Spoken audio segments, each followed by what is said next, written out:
season for Louis Varland. Got that feeling! And now, here's Rob Dibble. Welcome to the Tuesday version of the Rob Dibble Show. We're not out at a golf course today, but we still want to thank the people from the Lake of Isles yesterday.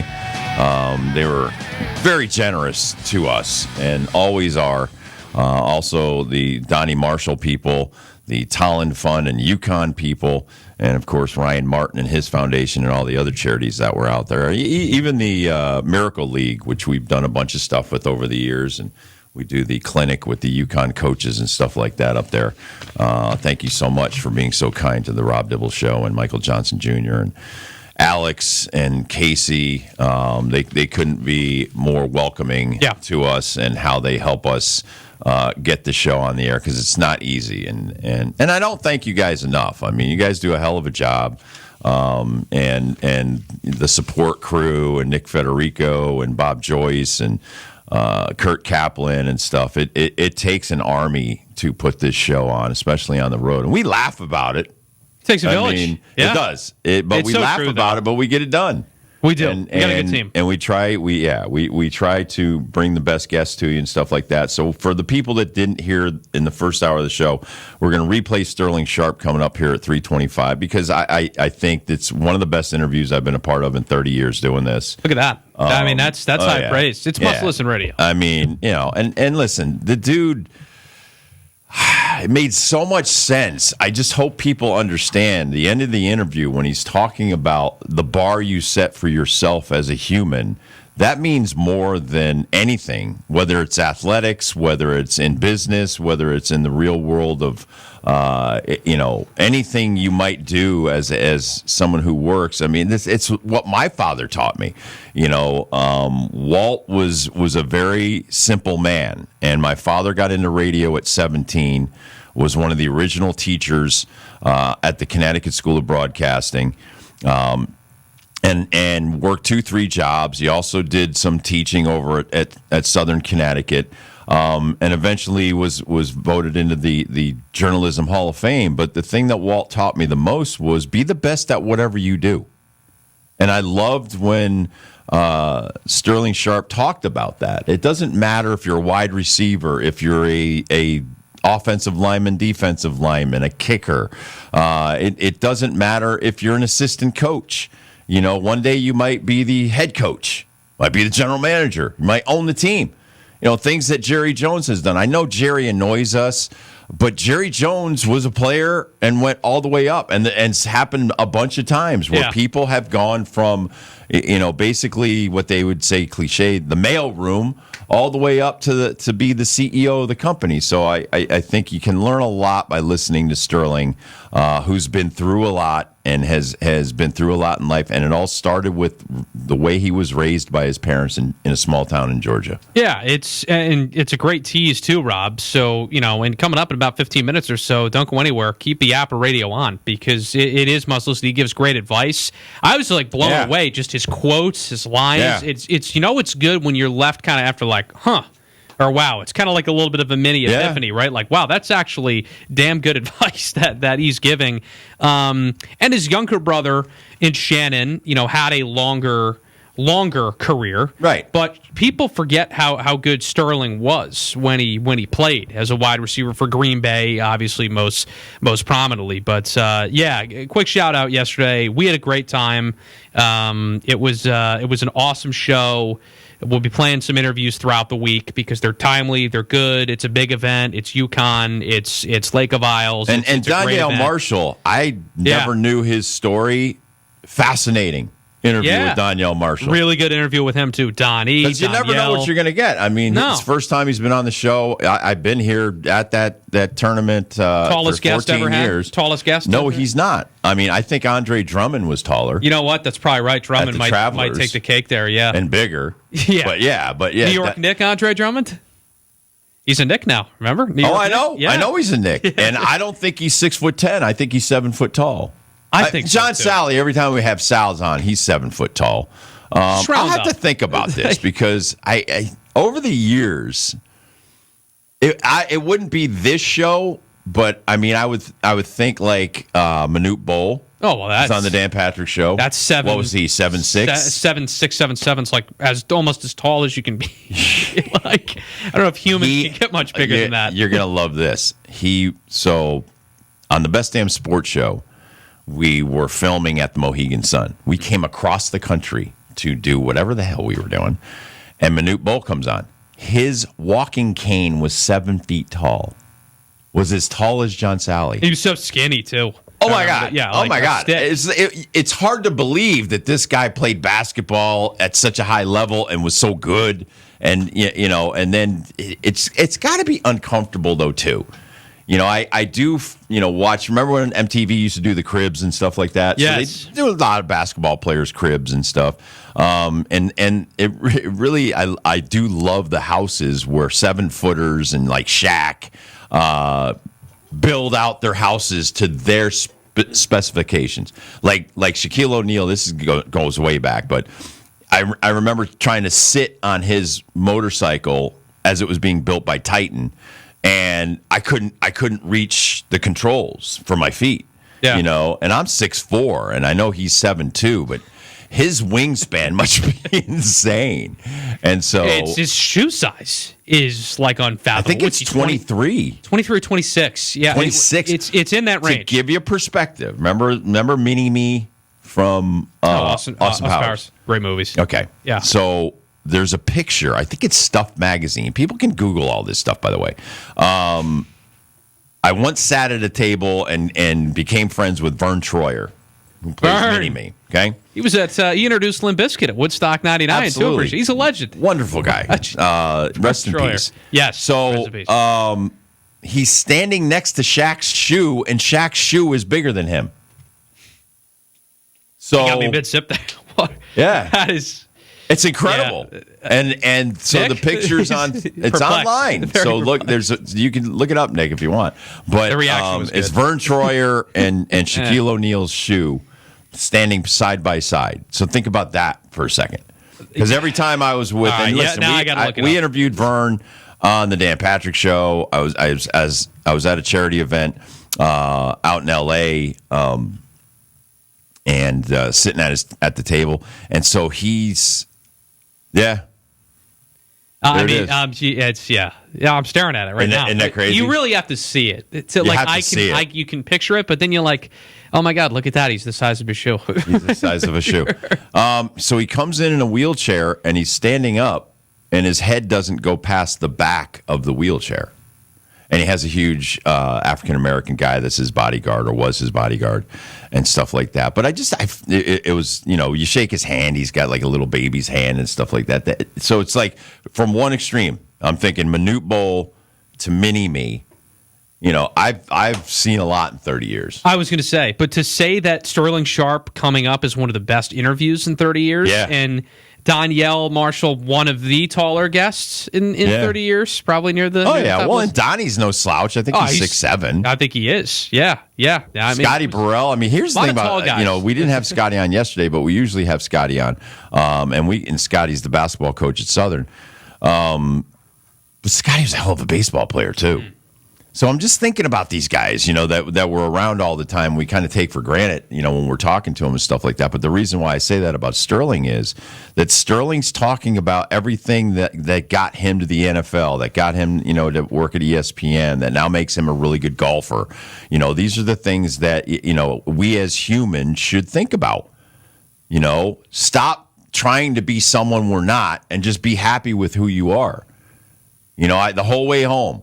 The 90 miles I drove home yesterday, I was even telling my wife because she knows Sterling really well, and she's like, Sterling's unbelievably wise.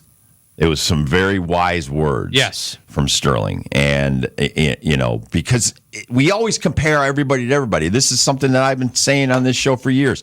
Stop talking about LeBron and Michael Jordan. Yeah. Just enjoy both of them. I say this about Kevin Durant. I think Kevin Durant is one of the greatest shooters I've ever seen. Steph Curry, and I've interviewed the Davidson coach on this show that had Steph Curry, had no offers to go to college other than one, Davidson, D1. Okay? Yeah. And that did guy pretty well. Yeah, he's done really well. Even Davidson, Elite Eight, they were like a 10 seed. But still, because he worked at his craft and his bar was just, I'm good enough. Brunson. And his dad. Jalen Brunson. Perfect example. Those old videos. I was dead wrong about him when he first came to the Knicks. Those are the best stories, though. Right. Prove everybody wrong. Go out there and prove everybody wrong. I think, Michael, it's not proving everybody wrong. It's proving yourself right. Yeah, is what Sterling was saying. Another good way to look at it. So in Jalen's mind, Jalen's the best player on the court. Jalen's the best one in the NBA. Yep. So is Karl Anthony Towns. So every team is made up of everybody thinking they're the best, and that's, I think, the message that gets lost when we're watching a game. Yeah. And you're going, when you're talking about Volpe. Volpe's still in the big leagues, and he's still playing shortstop for the Yankees. It ain't easy. No. It ain't easy. It wasn't easy for Didi Gregorius when he came in behind Jeter. Not like George Lombard Jr. He's going to have some rough games. He's going to make some errors. And people need to deal with it. Yeah. He may throw a ball into the stands. He may wear one in the forehead. Yeah. And people, oh my God, send that guy down. Yeah, he stinks. He sucks. Caught him. No, he doesn't. But look, you've been doing radio a lot longer than me, but I've been doing it for about 6 years or so. And, in my experience, and I'm sure you agree with this too, Rob, it's like the really, really good interviews are the ones where, like, you start asking a couple questions, then all of a sudden you let them kind of dictate a little bit. Like, they're just taking it, and then it's almost a less of a Q&A, and they're just giving great feedback. And that's what we had not only with Sterling, but with everybody. Most of our remotes since I've been here. And a quick shout out too. You mentioned the team. I don't thank you guys enough too, because I just hit 3 months here. Time flies when you're having fun, right? But you guys start marking your anniversaries. Yeah, I know, right? Thanks for making my job easier. It's my biggest thing. All you guys, Alex, Nick, Casey, Kurt, you, Rob, of course, Bob Joyce, everybody else. So well deserved quick shout out on the Rod Dibble Show. Of course. Yeah, all right. So let's turn to some sports. Red Sox have dropped 3 in a row. People don't need to hit the panic button yet. I mean, you can't be as hot as they were. Heck, 3 straight. Here's the problem. As I was going over some of the numbers today, just to bring to the show, is that Tampa Bay has won 7 in a row. Yeah, they're not. So you've lost a little bit of ground there. You're 8 back. The Red Sox are 8 back. The Yankees are 6 back of Tampa Bay. But if Boston were in different divisions, they'd be leading the American League Central, leading the American League West, because they're 64 and 54. Yeah. They have as many wins as the Phillies. I'm trying to give people an understanding of how unbelievable the Red Sox last 2 months have been. Historically good. Oh, historically good. One of the greatest around. They have one more win than the San Diego Padres. Padres right now are 8.5 back of the Dodgers. Dodgers have gone on a cold streak. They don't have the best record in the National League anymore. That belongs to the Brewers at 74. How about and the 45. Brewers in Milwaukee? Do we even follow the Brewers? Is it fair to say they're the National League's Tampa Bay Rays? Without a doubt. I think that's Pat Murphy does an amazing job. That's the comparison. Smaller market. And does anybody ever say, "Hey, this is a former college coach"? No, they don't bring that up. They only bring up the bad former college coaches that come into the MLB or NFL or whatnot. You think David Stearns is missing Milwaukee a little bit right now? Dealing with the big market adjustment. He thrived pretty well in Milwaukee when he was there. I think it just shows that it's not easy. Yeah, it's not. I wouldn't have, if I were him, brought in so many guys so quickly. Yeah. True. So tonight for the Red Sox, Adley Rutschman will be playing catcher. That's the story. That's the story, I guess, today. But listen, one guy can make a difference and one guy can't. They haven't won since Wilson Contreras came back. He was the guy that carried them to the point that they got hot and went bananas. Baseball's a funny sport. Get sick for it. It is. It's a very humbling sport. That too. And so is golf. I did want to get into this whole rule thing with the Red Sox game because I was watching it live. It was a 16-minute delay, first of all. You think that's weather when you don't when you see delay without any context? It's such crap to me that the scoreboard had the outs wrong. They said 2 outs. Yeah. As the pitch is being delivered, you could see it go from 2 to 1. Yeah. Okay, well, the guy on first and the guy on third for the Red Sox have no idea in a 2-0 game in the 7th inning that's happening, that there's really only 1 out. They are off with the 3-2 pitch that gets flied out weakly to center field. Yeah. They appeal the play to first, and basically the third out of the inning is long after some of the Blue Jays had left the field of play. The Red Sox players didn't tag up because they thought it was 2 outs. So the guy on third went by home plate. The guy at first went to second and then to third. It was an absolute cluster. You know what? Yeah. And here's the thing. I've never heard of such a rule.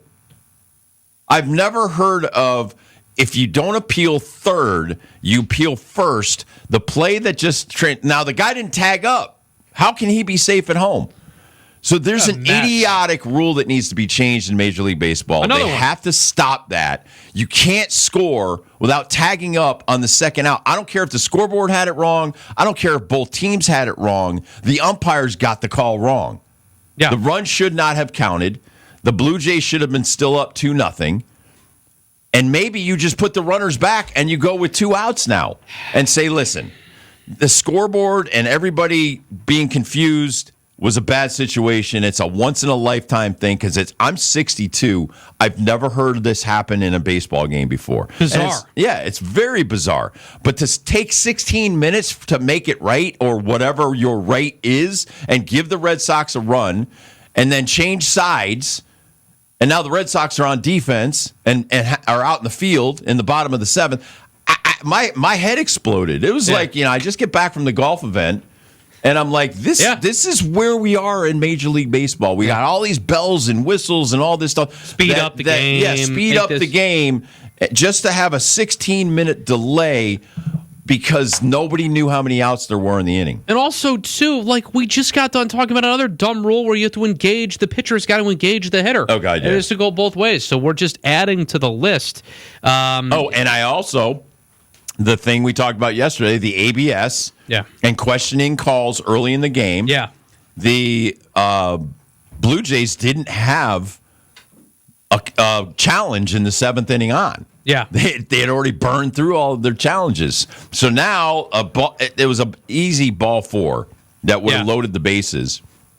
Ending up, that guy got out, then Springer got out, and the Red Sox were able to get out of the inning. It's just things like that bother me because the rules and the umpires are dictating the end of the game. The outcome of a game shouldn't be done by the officiating.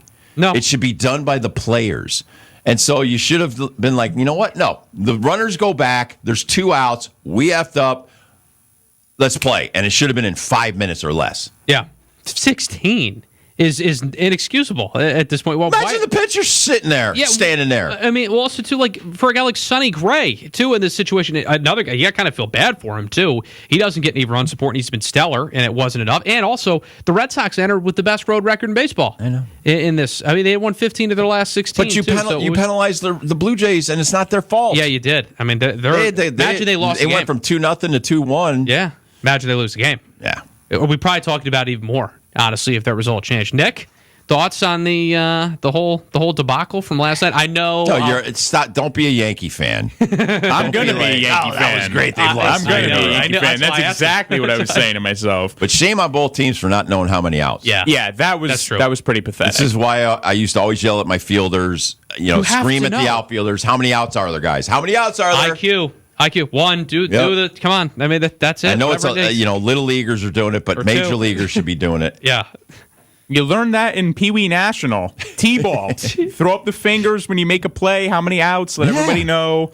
When you throw the ball around the infield, stay involved. You call it out. Stay involved. It's basics of baseball. For them not to know in a live game situation at the major league level is pathetic. But we keep using technology too much. I'm like, but it's supposed to help us. So you can't look at your index cards for how many outs there are, boys. You got to know.